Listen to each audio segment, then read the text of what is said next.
Hello guys, welcome back to my channel. Good morning সবাইকে। আজকে হচ্ছে পুরুলিয়া ট্যুরের দ্বিতীয় দিন। তোমরা ফার্স্ট ব্লগটা যারা যারা দেখেছো তারা তারা জানো আমরা ছিলাম বড়ন্তিতে। আর আজকে আমরা বড়ন্তির থেকে ডাইরেক্ট চলে যাব মানে এক্স্যাক্ট পুরুলিয়া, মানে অযোধ্যা পাহাড়ের কাছে। তো আজকে আমরা বড়ন্তিতে আরও দু একটা সাইট সিন দেখা বাকি আছে। তো এখন বাজে কিন্তু 8:30। তো আমরা যে রিসর্টটায় ছিলাম সেই সবের ডিটেলস তোমরা আগের ব্লগে পাবে। আমি কিন্তু আমাদের রিসর্টের সামনে এখন দাঁড়িয়ে আছি। তো চলো আজকের জার্নিটা শুরু করা যাক। তোমাদের সাথে সব কিছু শেয়ার করবো, কী কী হচ্ছে কী কী না হচ্ছে। তো এখন কিন্তু আমরা ডাইরেক্ট চলে যাব রেডি হয়ে বেরোনোর আগে ব্রেকফাস্ট করতে। রিসর্ট থেকে ব্রেকফাস্টের জন্য আমরা আগে থেকে কন্ট্যাক্ট করে রেখেছিলাম, মানে বলে রেখেছিলাম, যেহেতু আমরা বেরিয়ে আর কোনো খাওয়ার দোকান পাবো কিনা বলতে পারছি না, সেই জন্য আমাদের কিন্তু এখান থেকে ব্রেকফাস্ট করেই বেরোতে হবে। তোমরা যারা এখান থেকে বেরোবে সকালবেলা, আমি বলবো ব্রেকফাস্টটা করে বেরোনোই বেটার, বিকজ এখানে কিন্তু খুব একটা বেশি দোকান অ্যাভেলেবেল নেই। সেই জন্য আমাদের সেই বুঝেই কিন্তু চলতে হবে। Hi, from Palashbari Resort.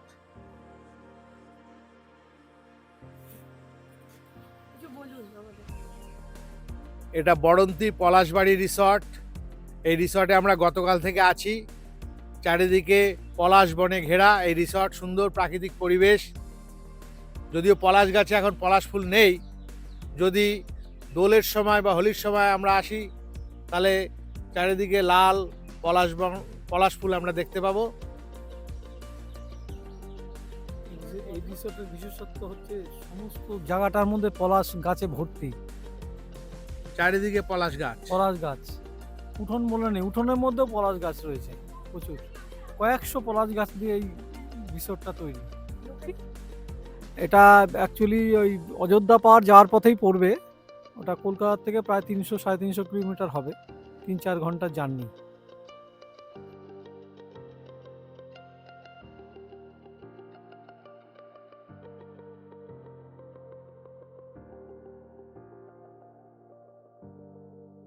তো ব্রেকফাস্ট তো ডান। তো এখন আমরা বেরিয়ে যাচ্ছি এখান থেকে। আমাদের ডেস্টিনেশন কিন্তু এখন জয়চণ্ডী পাহাড়, বড়ন্তির জয়চণ্ডী পাহাড়। তো চলো যাওয়া যাক।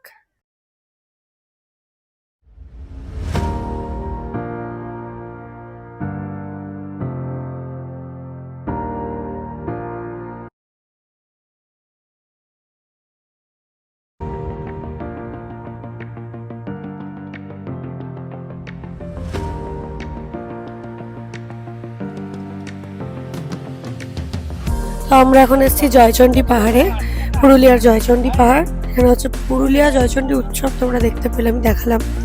এখন আমরা একটা দোকানে চা খাচ্ছি। এখানে অনেকেই পাহাড়টা ট্রেক করে উঠছে। চাটা ওরা বলছে পোড়া দুধের চা, মানে তন্দুর চা টাইপের।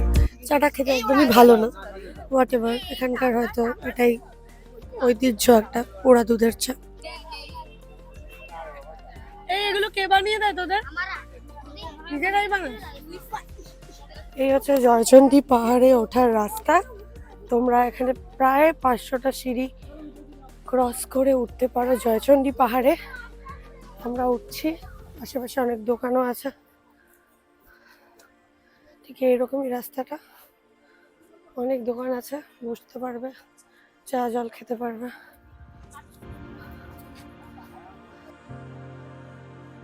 ঠিক ওই পাহাড়টা ধরে কিন্তু অনেকেই দড়ি দিয়ে ট্রেক করে করে উঠছে, দেখলাম যতদূর। আর এদিকে আমরা এগিয়ে চলেছি জয়চণ্ডী পাহাড়ের দিকে।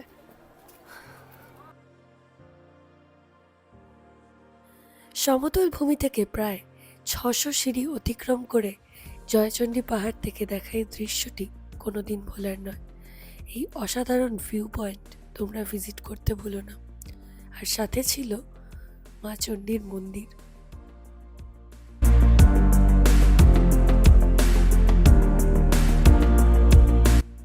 চলো এখন আমরা নামছি। নামাটা খুব ইজি, স্বাভাবিক। সিঁড়ি দিয়ে ওঠা ধরা করছেন, নামা ততটা ইজি। চলো, দ্বিতীয় গন্তব্যে পৌঁছে গেলাম প্রায় 40 মিনিট পর। পঞ্চকোট পাহাড়ের পাদদেশে অবস্থিত এই পঞ্চরত্ন মন্দির প্রকৃতির এই অসাধারণ রূপ আপনাদের মন কাটতে বাধ্য। ইতিহাস বলছে প্রথম রাজা দামোদর শেখর প্রায় 90 খ্রিস্টাব্দের কাছাকাছি পুরুলিয়ার ঝালদা অঞ্চলে 5 অধিবাসী সর্দারের সাহায্যে রাজত্ব গড়ে তোলেন। তখন থেকেই নাম হয় গড়পঞ্চকোট এবং পঞ্চরত্ন মন্দিরের 5টি চূড়া হওয়ায় এর নাম হয় পঞ্চরত্ন মন্দির।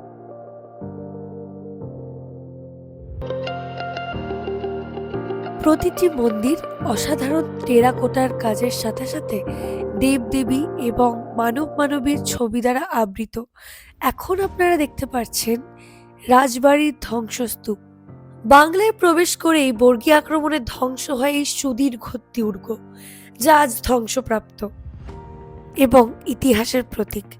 সরকার কিন্তু এটিকে হেরিটেজ ঘোষণা করেছে। তো তোমরা দেখতে পাচ্ছ এটা হচ্ছে ভগ্নস্তূপ রাজবাড়ি। একসময় এখানে পঞ্চকোট রাজাদের রাজত্ব ছিল, সেইগুলোরই অনেক রাজবাড়ি চারপাশে রয়েছে। দেখতে পাচ্ছ এটা প্রায় একদম ধ্বংসপ্রাপ্ত হয়ে গেছে, কিন্তু তাও প্রতিটা কাজ কিন্তু টেরাকোটার। আমরা বুঝতে পারছি যথেষ্ট একটা সুন্দর আমাদের ফিল দিচ্ছে, একদম হিস্টোরিক্যাল প্লেস তোমরা এটা বলতে পারো। আর দেখতে পাবে ভালো করে দেখলে ওখানে কিন্তু প্লাস্টার করে দেওয়া হয়েছে যাতে আর ওটা নষ্ট না হয়। তো অসাধারণ লাগলো এত সুন্দর পাহাড়ের কোলে এরকম ভগ্নস্তূপ রাজবাড়ি। যদি তুমি হয়ে থাকো ইতিহাস প্রেমী এবং হিস্টোরিক্যাল প্লেস তোমাকে ভীষণভাবে টানে, তবে পুরুলিয়া এসে গড়পঞ্চকোট ভিজিট করতে একদম ভুলো না। পেছনেও একটি মন্দির আমরা দেখতে পাবো এবং সেই মন্দিরটি কিন্তু প্রায় ধ্বংসপ্রাপ্তই বলতে পারো, কিন্তু সেখানে ছবি তোলার জন্য অনেক মানুষই উঠছে আমি দেখলাম। এবং এটির ব্যাপারে সরকারের কিন্তু পদক্ষেপ নেওয়া উচিত। এখানে লেখা আছে বিনা অনুমতিতে প্রবেশ নিষেধ, তাও ছবি তোলার জন্য সবাই ছুটে যাচ্ছে। যেটুকু রয়েছে সেটুকুও কিন্তু থাকবে না ভবিষ্যতে আমরা যদি নিজেদের পশ্চিমবঙ্গের সম্পদকে রক্ষা করতে না পারি। এখানে ছিল কল্যাণেশ্বরী দেবীর মন্দির এবং সেই নামে কিন্তু হাটটা এখানে বসেছে। এখানে কিন্তু প্রচুর দোকান পাবে, তোমরা যদি চাও চা জলখাবার খেয়ে নিতে পারো। তারপরে বেরিয়ে গেলাম এই সুন্দর দৃশ্য দেখতে দেখতে। অনেকটা দুপুর হয়ে গেছিল, তাই লাঞ্চটাও সেরে নিলাম একটি দোকান থেকে। এবার কিন্তু আমাদের গন্তব্য চড়িদা গ্রাম।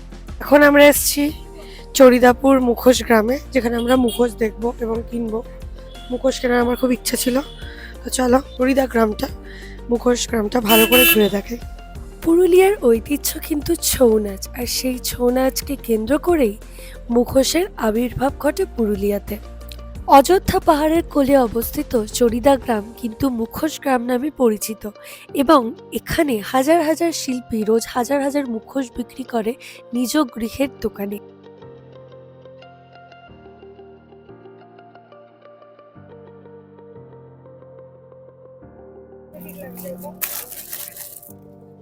রাস্তা ঠিক লাগছে তো এটা নেবো ভাবছি, এটার জন্য বার্গেন করছি আমরা।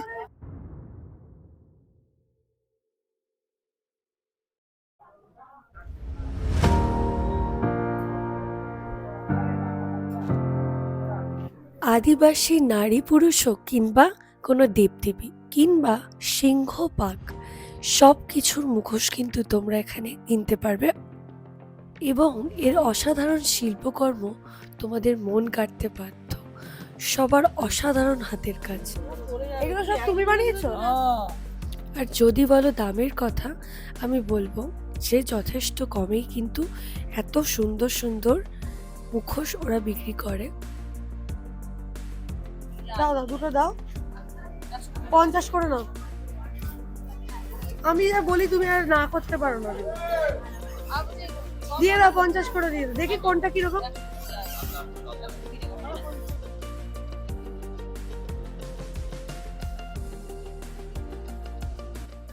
হ্যাঁ